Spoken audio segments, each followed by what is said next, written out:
Teman pemilih kembali bersua di siaran podcastnya KPU Kabupaten Magelang. Posting masih bersama saya Itri Bida yang akan menemani teman pemilih semua untuk berbincang-bincang dengan tamu spesial kita di edisi Hari Kartini yang ke-147 tahun 2026 dengan tema Kartini Inklusif, perempuan disabilitas, peran dan kiprahnya dalam pemilu dan pemilihan. Dan teman pilih, langsung saja kita akan sapa tamu spesial kita hari ini yang sudah hadir di studio posting, Mbak Dwi Yani. Beliau adalah anggota Fidakama, Forum Inklusi Disabilitas Kabupaten Magelang. Selamat datang di studio posting, Mbak Dwi Yani. Ya, terima kasih Mbak Ii. Selamat pagi semua. Oke, apa kabar hari ini? Sehat? Alhamdulillah baik, sehat, Mbak. Bagaimana perjalanan dari rumah ke studio, lancar? Alhamdulillah lancar juga, cuma deg-degan udah dari rumah, berhubung merasa kesiangan juga, terus mikir apa yang tadi nanti yang mau disampaikan atau pertanyaan apa yang nanti kira-kira bisa dijawab atau tidak. Bingungnya itu, deg-degan dari perjalanan sampai sini. Tapi sekarang masih deg-degan nggak? Masih. Kenapa? Kenapa deg-degan? Santai aja. Karena karena apa ya? Mungkin merasa masih tegang aja atau gimana, terus masih kepikiran pertanyaan-pertanyaan aja apa aja gitu aja Mbak. Oke, Mbak, teman pemilih mungkin masih penasaran nih dengan tadi saya sebutkan ada Fidakama nih. Fidakama nih apa sih? Fidakama itu istilah kami dari singkatan Forum Inklusi Disabilitas Kabupaten Magelang. Itu terdiri dari beberapa komunitas, 11 komunitas disabilitas dari Kabupaten Kabupaten Magelang ya? Magelang, iya. Sejak kapan nih Fidakama ada nih untuk mengakomodir teman-teman disabilitas ya? Dari sekitar 2021, 4 tahun kurang lebih ya. 4 tahun. Ya. Kalau saat ini Mbak Diani sendiri di Fidakama sebagai apa? Anggota saja atau ada? Saya sebagai dipercaya sebagai pengurus Rehabsos Rehab sos. disabilitas, Apa tuh rehab sos tuh? rehabilitasi sosial Nah, nanti di ngurusi apa aja nih? ngurusi itu kebantuan teman-teman, apa yang dibutuhkan teman-teman gitu. Seperti mungkin lebih ke pendekatan teman-teman disabilitas yang kurang keluar rumah atau gimana gitu. Kan banyak yang teman-teman masih di dalam rumah tidak aktif, butuh semangat kayak gitu juga. Ada pendampingan gitu ya. Iya, Mbak, kalau Mbak Diani kalau boleh tahu ini kan disabilitas ada banyak iya. jenisnya ya. Ada berapa sih sebenarnya kalau dari ini? Ada beberapa sih, ada eh, disabilitas daksa, tunarungu, terus apa? Kalau tunarungu itu lebih ke kalau teman-teman yang tunarungu senangnya dipanggil tuli kayak gitu, tuli, Tuli. terus iya, tunanetra. Oh, tuli justru itu ada anu ya, istilah yang mungkin tidak terlalu kasar ya. Iya, Oh, kalau mereka tunarungu, nyaman. kenapa mereka nggak suka dengan Mungkin tunarungu? kayak lebih ke hampir kayak Jawanya kayak dibudek-budekan kayak gitu loh. Kalau tuli kan lebih halus kayaknya kayak Oh gitu. gitu menurut Temennya iya. mereka ya. Heeh, banyak yang kemarin-kemarin tuh banyak juga teman yang menyampaikan jangan panggil kami tuna Rungu. rungu kayak gitu. Kalau di Vidakama sendiri paling banyak itu disabilitas apa Mbak? Kalau Mungkin seperti Vidakama itu Mbak Duyani mungkin nggak banyak yang mungkin mengendarai kursi roda gitu. kalau kami kan Vidakama pengurus itu dari beberapa perwakilan komunitas. Jadi kalau saya sendiri kan dari Warsamundung, itu perwakilan Rasa berapa mundung apa orang? Mbak? Warsamundung itu lebih ke Daksa, Ke Daksa. Daksa iya, itu anu ya, apa fisik gitu ya, fisik, kekurangan iya, dalam hal fisik. iya fisik. Itu Warsamundung itu dari singkatan komunitas kami yang dari beberapa kecamatan itu kan ada Gluwar, Salam itu Muntilan, terus Dukun, Serumbung itu banyak dari Kabupaten Magelang. Dari sekian banyak anggota Vidakama, ada berapa persen kira-kira yang perempuan disabilitas, Mbak? Sebetulnya banyak, cuman yang aktif itu cuman beberapa, bisa dihitung Mbak, nggak ada 30-an kurang lebih Nggak ada kayak gitu. 31 Iya, kabupaten. iya. Padahal jumlahnya Banyak, hampir berapa ya? Kalau berapa sih? Pokoknya kalau keseluruhan tuh hampir 3.000 berapa gitu. itu Cuman keseluruhan jumlah iya, disabilitas di Kabupaten Magelang iya, ada sekitar 3.000. iya. Cuman yang 3.000. aktif ya itu cuman dikit aja. Hmm. Mungkin karena selama ini kendala Hmm. mobilitas, belum tidak ada yang mengantar kayak gitu Mbak. Mungkin juga tidak ada sosialisasi mungkin ya. Ya betul. Terus minder juga kan masih banyak yang kayak gitu, masih di rumah, malu kayak gitu. Nah, cara ngatasi malu ini gimana Mbak? Kalau mungkin Mbak Diani kan mungkin sudah sering bersosialisasi ya dengan Kalau kondisi. selama ini yang saya alami sama teman-teman yang lain itu secara pendekatan sama teman yang belum pernah keluar itu kan mungkin mindernya itu sama seperti saya yang dulu belum keluar rumah, jadi diajak ngobrol, diajak kenalan, diajak ngobrol, jadi sharing-sharing. Setiap mungkin kita main atau gimana, belum pernah keluar rumah. Kalau saya kan pakai roda 3, kali-kali diajak, ayo Mbak kita jalan-jalan. Jadi pendekatan kita pamerin yang di luar, yang udah pernah keluar rumah. Oh jadi seperti ini ya, ternyata ada teman yang lain seperti ini ya, musik kayak gitu. Pendekatan itu datang dari teman-teman disabilitas sendiri atau mungkin ada pihak lain yang memberikan pendampingan? Dari paling utama itu dari teman-teman disabilitas sendiri. Jadi teman-teman yang merasakan mungkin sama-sama senasib kayak gitu. Jadi kan mungkin PD-nya itu malah keluar dari tumbuh itu kalau jadi satu teman yang lain kayak gitu. Sesama yang merasakan seperjuangan, apa senasib kayak gitu. Mbak kalau boleh tahu pernah nggak muncul perasaan apa ya kayak aduh kenapa aku lahir kayak gini gitu, pernah nggak? Bukan pernah lagi Mbak, kalau di saat down sampai saat ini pun kadang saya merasakan itu. Kenapa saya dilahirkan kok enggak seperti yang lain ya, iya. Kok saya kayak gini ya. Cuman kalau saya Terus untuk mikirnya, mengatasinya itu kayak gimana? Misal apa keluar jalan-jalan atau gimana? iya, Hah? itu salah satu cara saya untuk apa menghilangkan rasa-rasa apa caranya down saya. Mungkin cara saya untuk meratapi nasib saya yang mungkin tidak seperti yang lain gitu kan. Tapi saya mikirnya tapi di bawah saya masih ada yang lebih kayak gitu dibanding saya. Alhamdulillah. Itu cuman sambil keluar sambil oh iya ternyata masih banyak teman yang lain di bawah saya kayak gitu. Kalau boleh tahu aktivitas Mbak Diani sehari-hari apa nih Mbak? Kalau di rumah saya jualan jajanan pasar. Di Terus rumah? iya, Di di rumah sama jualan gorengan di rumah. Oke.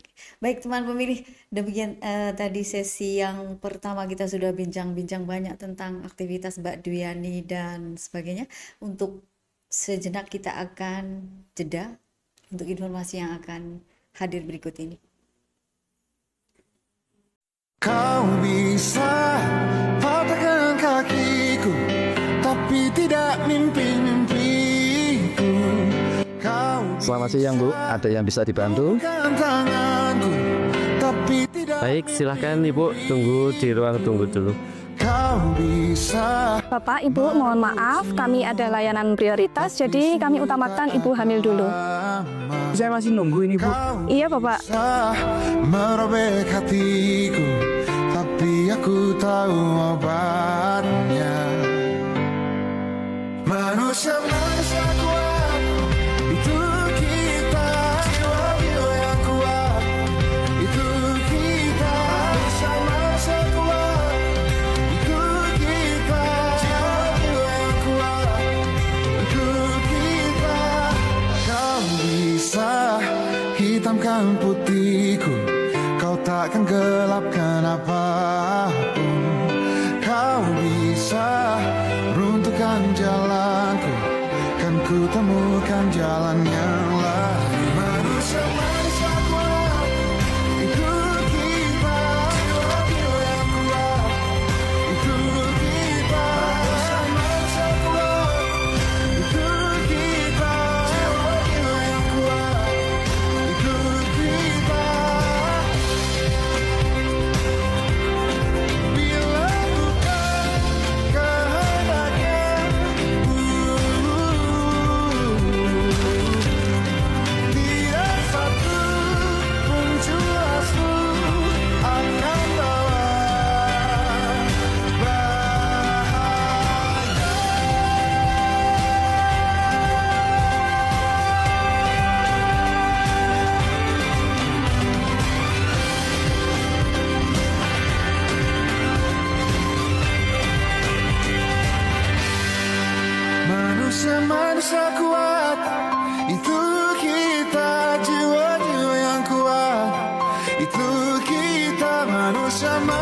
kuat, itu kita, jiwa-jiwa yang kuat, itu kita. Baik teman pemilih, kembali di posting podcastnya KPU Kabupaten Magelang. Masih bersama tamu istimewa kita kali ini, Mbak Dwi Yani. Kita lanjutkan ngobrol-ngobrol kita tentang perempuan disabilitas, peran dan kiprahnya dalam pemilu dan pemilihan. Baik Mbak Dwi Yani, lanjut kita ngobrol soal ini, perempuan disabilitas dikaitkan dengan pemilu dan pemilihan ini. Gimana Pak? Mbak, ini apa? Perempuan disabilitas terutama ada juga pemilih yang aktif. Nah, ini gimana Mbak kondisinya di lapangan seperti itu yang dialami Mbak Dwi Yani? Saya mengalami cerita ini, saya cerita aja ya. Dulu saya kenal ikut pemilu ini kan awalnya Tahun berapa? tahun, kalau tidak salah 2018. Pilkada ya? Iya, kayaknya iya. 2018 Saking- ada 2013, 18. 18 ya. Kebetulan beberapa hari yang lalu saya itu kan lihat masih pegang itu loh, pas bersih-bersih kok lihat ada apa namanya tuh? ID card ya. Ada tulisan 2018. Itu ikut relasi demokrasi itu. Relawan. Ya, relawan. Nah, di situ saya merasa terpanggil sebagai perempuan disabilitas. Nggak tahu waktu itu saya kok bisa ikut relasi itu dari mana. Pokoknya saya itu ikut aja. Beberapa itu kan teman-teman laki-laki. Nah, saya perempuan sendiri. Waktu itu saya merasa, saya juga bisa kok. Walaupun perempuan sendiri juga bisa kayak gitu. Jadi merasa seneng aja, walaupun itu pengalaman baru buat saya yang belum pernah saya alami. Tahu informasi ada peluang untuk menjadi relawan demokrasi dari mana Mbak? Sepertinya waktu itu dari grup-grup komunitas kayaknya. Komunitas Iya, disabilitas ya. itu kan ada temen, ada yang netra, ada yang saya tuli. Saya tuli sama netra ada. Waktu itu apa yang memotivasi Mbak Dwi Yani untuk pengen jadi relawan demokrasi? Itu apa motivasinya waktu itu? Waktu itu kan dulu saya kan ceritanya pengen jadi guru kayak gitu Mbak. Nah, tapi nggak kesampaian karena mungkin kondisi saya yang seperti ini juga. Nah, saya itu terpanggil, cuman berdasarkan kayak spontan aja. Seandainya saya ikut ini gimana ya? Nanti pas pelaksanaannya gimana? Saya kan orangnya penasaran, walaupun takut-takut gimana gitu loh. Kalau ngomong di depan orang gimana, itu kan harus sosialisasi ke beberapa komunitas. Jadi waktu itu sudah ada bayangan nggak? Aku kalau jadi relawan demokrasi mau seperti apa gitu, ada bayangan? Ada bayangan. Tapi kan sebelumnya udah dikasih tahu dari KPU juga. Ini nanti harus gini. Jadi di rumah juga udah banyak teman-teman yang saya ini nanti gimana ya gitu. Pokoknya ada yang sama teman-teman yang netra sama yang tuli, udah kayak koordinasi lah, tanya-tanya gitu. Ada nggak pengalaman menarik selama menjadi relawan demokrasi? Menariknya, saya sebagai perempuan disabilitas seperti ini itu merasa, karena mungkin sebelum saya jadi relawan demokrasi itu belum ada yang relawan seperti saya ya. Jadi banyak kan waktu itu saya sosialisasi di tetangga saya sama acara-acara di desa saya. Warga Itu kan loh, Mbak Dwi Yani dari KPU toh. Dikira saya pegawai KPU, jadi saya merasa, karena saya pakai ID card itu kan jadi merasa pede juga dilihat, jadi merasa jadi menambah percaya diri aja. Oh, ternyata walaupun saya deg-degan tapi pede-pede aja. Bismillah, semoga bisa aja. Karena Respon mereka kayak gimana? Respon mereka melihat Mbak Duyani? responnya mereka oh ternyata Mbak Duyani bisa juga ya, maksudnya kagum, oh ternyata Mbak Duyani ikut KPU ya hajar pokoknya pokoknya kata-kata mereka ini bikin saya lebih pede kayak gitu aja. Nah, artinya itu menjadi penyemangat ya untuk bisa lebih berkarya lagi yang jadi lebih banyak. jadi menghilangkan rasa deg-degan karena sosialisasi kan nggak cuman 5 orang tapi itu banyak orang pas acara juga, jadi saya nyempil di situ maksudnya menyela acara dikit kayak gitu loh. Jadi harus pede juga kan, nanti kalau saya gegap juga nanti kalau nggak dipercaya juga, jadi harus pede aja walaupun blank-blank tapi kan nggak kelihatan juga kayak gitu loh. Mbak Duyani dapat pengalaman untuk berbicara di depan banyak orang ini yang pertama atau sudah beberapa? Sudah beberapa. Waktu itu jadi relawan demokrasi. Sudah beberapa. Dalam kesempatan apa aja? Kan kayak gini tuh nggak bisa orang tiba-tiba langsung bisa ngomong depan banyak orang. Gitu. Iya. Ada pengalaman sebelum itu? Ya itu saya kebalikan lagi, kalau saya kan cita-cita jadi guru Mbak. Saya kan senangnya jadi relawan, kalau ada kesempatan kenapa enggak gitu kan. Saya kan awalnya ada postingan siapa yang mau daftar ini gitu kan. Ada kesempatan. Nah saya ikut relawan juga, tapi di kebencanaan. Nah relawan di situ kebencanaan apa? Iya, relawan kebencanaan. Itu malah sebenarnya lebih berat ya kalau relawan kebencanaan dalam hal apa nih? Saya sosialisasi ke beberapa SD di se-Kabupaten Magelang yang rawan bencana, Mbak. Mungkin terkait dengan evakuasi dan sebagainya. Iya betul. Jadi awalnya saya juga minder, takut, deg-degan juga, pokoknya semua ada. Cuman karena saya merasa pengen sosok saya seperti ini, saya seperti pengen yang seperti yang lain juga kayak gitu loh.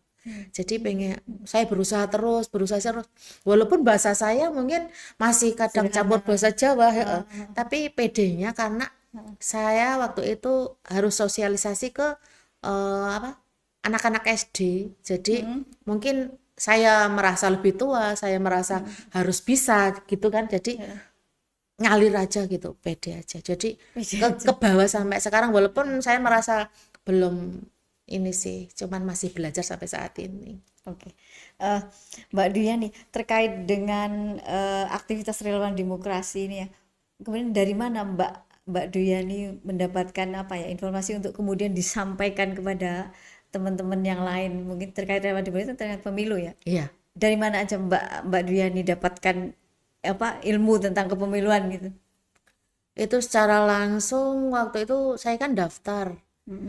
Kita bertiga atau berempat ya Pak ke sini, langsung pokoknya kayak interview kayak gitulah, dikasih gini ada wawancara. Ya wawancara. Terus kan ada apa yang harus kami tahap-tahap apa yang kami laksanakan nantinya gitu kan. Pokoknya dari pihak waktu itu ada semacam modul buku pegangan gitu? Buku pegangan sama kan ada yang untuk pemilihan itu loh Mbak, surat suara kan, ada contoh-contoh kayak gitu, jadi itu jadi modal ya untuk sosialisasi ke teman-teman yang lain. Oke. Baik teman pemilih, bincang-bincang kita dengan Mbak Duyani makin menarik, tapi kita akan jeda sejenak untuk informasi berikut ini.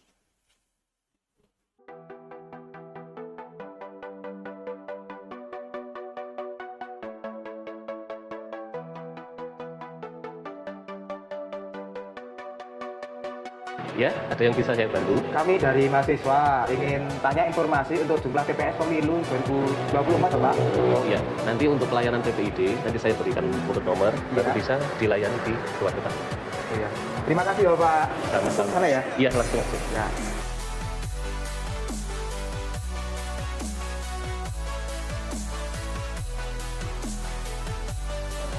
Ini saya dapat nomor antrian dari depan. Kebetulan kami dari mahasiswa ingin mendapatkan informasi jumlah TPS di pemilu 2024 kemarin, apakah bisa dibantu? Ya, kami siap membantu. Ini mohon tunjukkan untuk kartu identitasnya dari mbaknya sama masnya ya. Kemudian saya ini karena teman-teman silakan. bantu, ini data diri saya, KTP saya.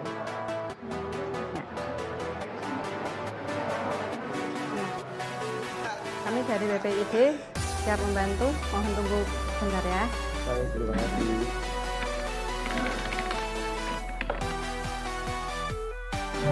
Diulangi dulu tadi.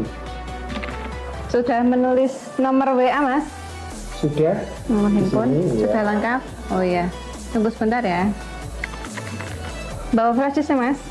Kebetulan saya tidak bawa, tapi apakah bisa dikirim di via kontak atau WA? Oke siap, saya kirimkan melalui WA ya. Iya, terima kasih. Bisa dicek? Coba saya kirimkan ya.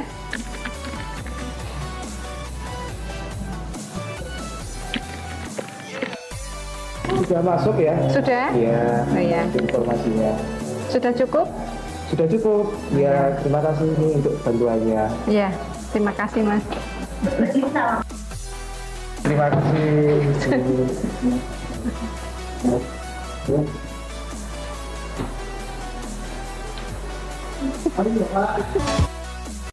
Baik teman pemilih, masih di posting podcastnya KPU Kabupaten Magelang dan masih setia menemani teman pemilih semua untuk ngobrol dengan Mbak Duyani. Mbak, kita lanjut Mbak ngobrol Mbak soal perempuan disabilitas dan perannya dalam pemilu.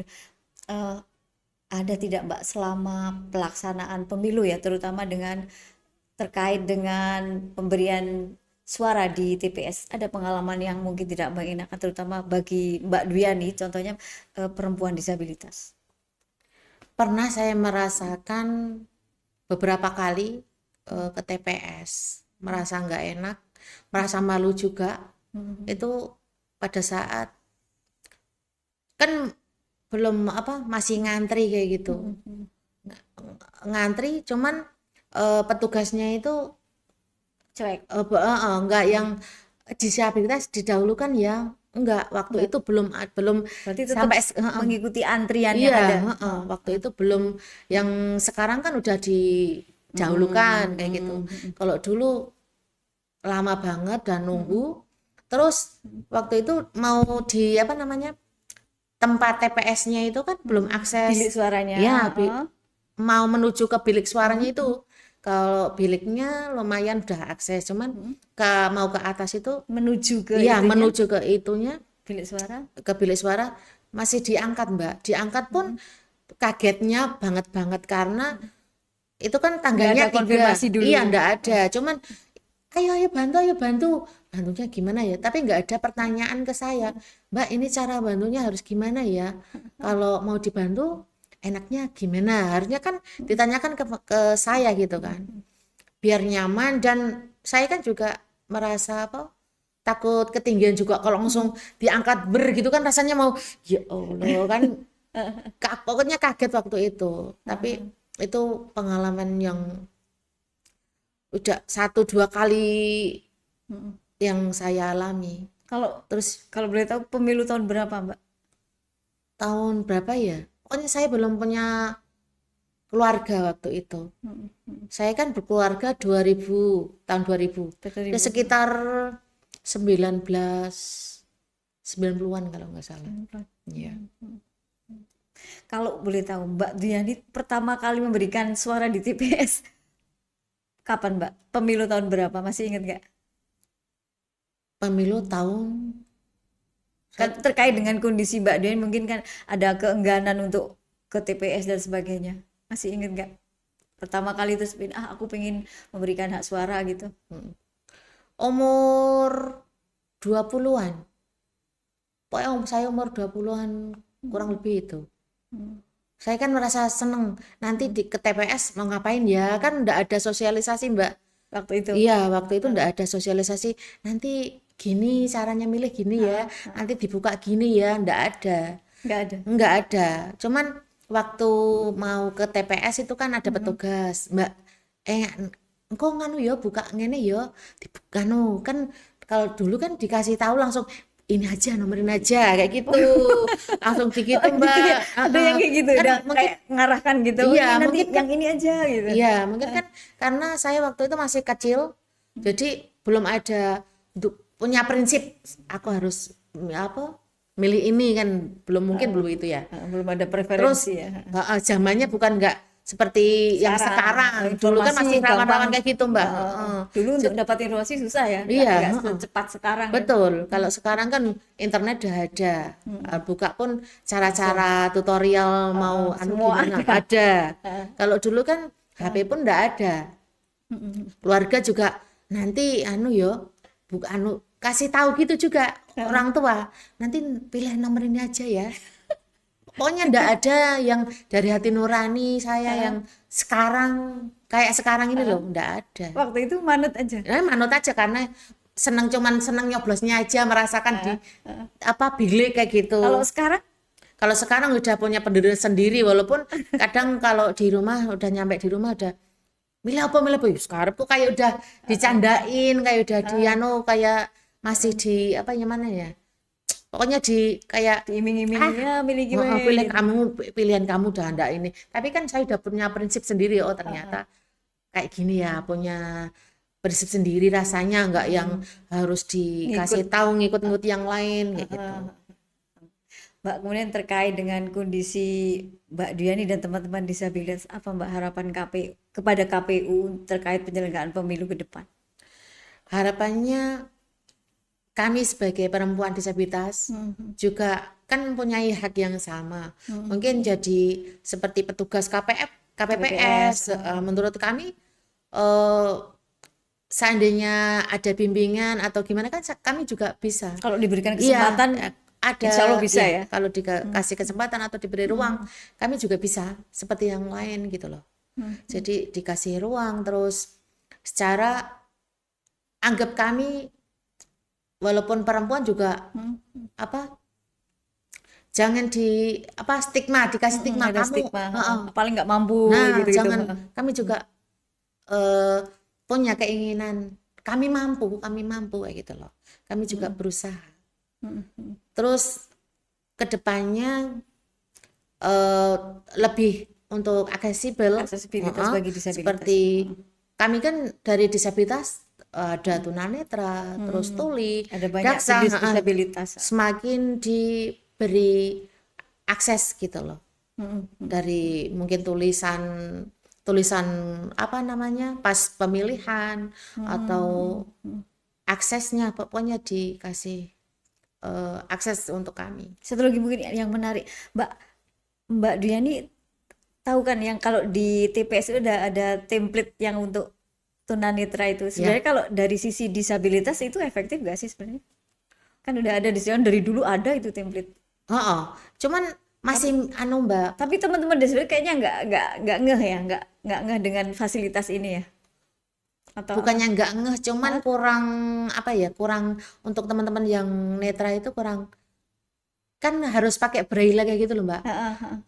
Kalau tidak ada pun harus pendampingan yang mungkin dari keluarga yang dipercaya tunanetra itu sendiri gitu loh. Biasanya itu dari sekarang juga masih banyak yang teman-teman masih bingung karena tidak semua disabilitas tunanetra itu punya skill untuk membaca braille ya? Iya betul, makanya harus ada pendampingan untuk dari pihak keluarga atau yang dipercaya pokoknya dari teman-teman tunanetra itu sendiri. Adapun yang dari tuli juga kadang kan harus ada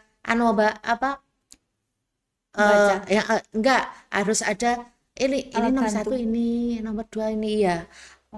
Ada kan, pokoknya harus ada aksesnya itu untuk kami harus diperluas ya gitu. Enggak hanya sekedar. Adapun yang ini Mbak temen untuk disabilitas intelektual itu kan tulisan enggak